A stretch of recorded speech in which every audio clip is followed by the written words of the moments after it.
You're listening to The Signal Daily. Hi, I'm Shorbari, your host for The Signal Daily podcast. This is the episode for 31st May 2024.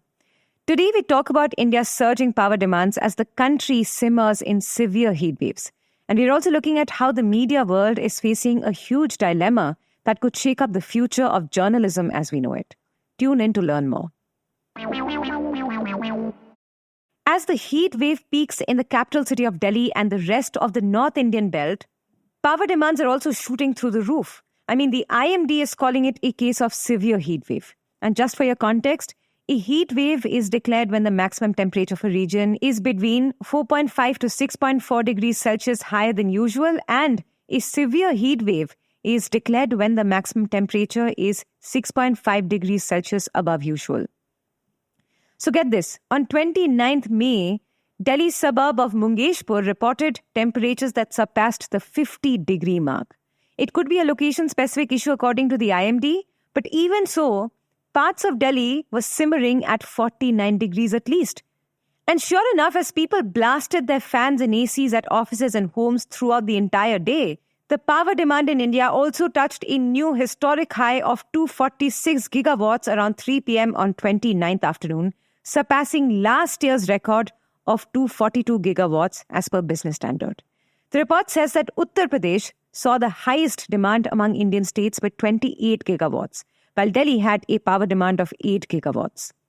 Now, the thing is that while a surge in demand is expected as the summer months begin, this level of surge is a bit concerning. As a Mint article points out, 2023 was also a very hot year and power demand had risen by about 36% in May from what it was in late February and early March. But if you look at this year in comparison, by mid-May, demand for power was 50% above the average demand of what it was in the last week of February and early March. That's a pretty big jump. Further, as Reuters reported, India is projecting its biggest power shortfall in 14 years in June after a slump of hydropower generation.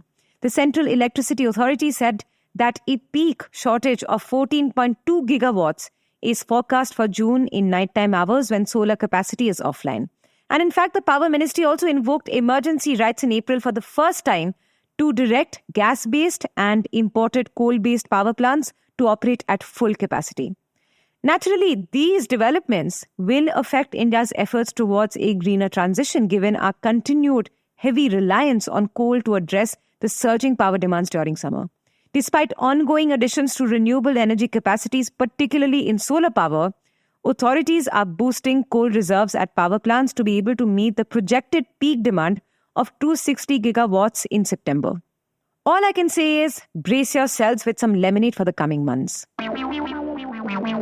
For our second segment, we're going to bring you deep dives on stories from the world of technology, business, policy, and anything that leaves you with food for thought. The media industry is facing an existential quandary as more major publishers scramble to secure deals with artificial intelligence companies. The Atlantic and Vox Media suite of outlets like The Verge, Vox, New York Magazine, and more are the latest to grant OpenAI access to their archives to train AI models. And just by the way, OpenAI has already struck similar multi-million and even multi-$100 million deals with news media giants like News Corp, which is the owner of the Wall Street Journal and New York Post, and then Axel Springer, which owns Politico and Business Insider, Dotdash Meredith, which is home to People and Better Homes and Gardens, the Financial Times, and the Associated Press, just to name a few. So you might be thinking, what's the big deal here? Aren't these just standard licensing agreements? Well, here's where it gets problematic. This relationship between publishers and the very AI companies that some of them have been fighting over copyright violations is raising a whole lot of red flags.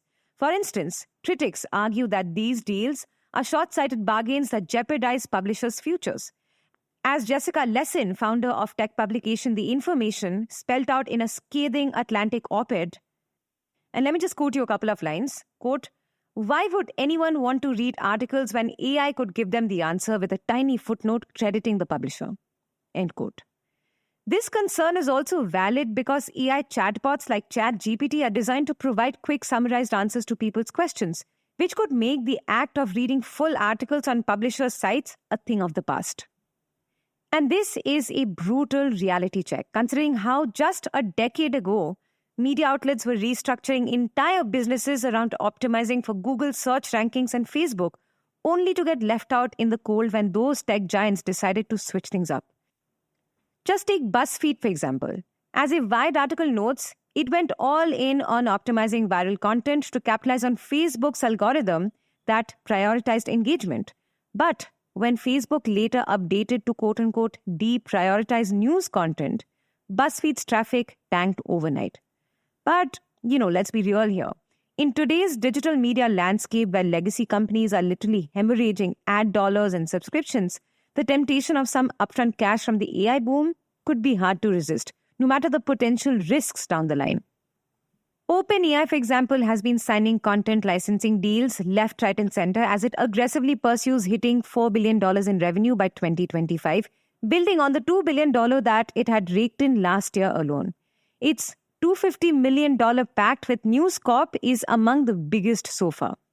Some publishers are betting on potential upsides. Fox Media claims it'll use OpenAI's tech to boost its e-commerce platform and ad services.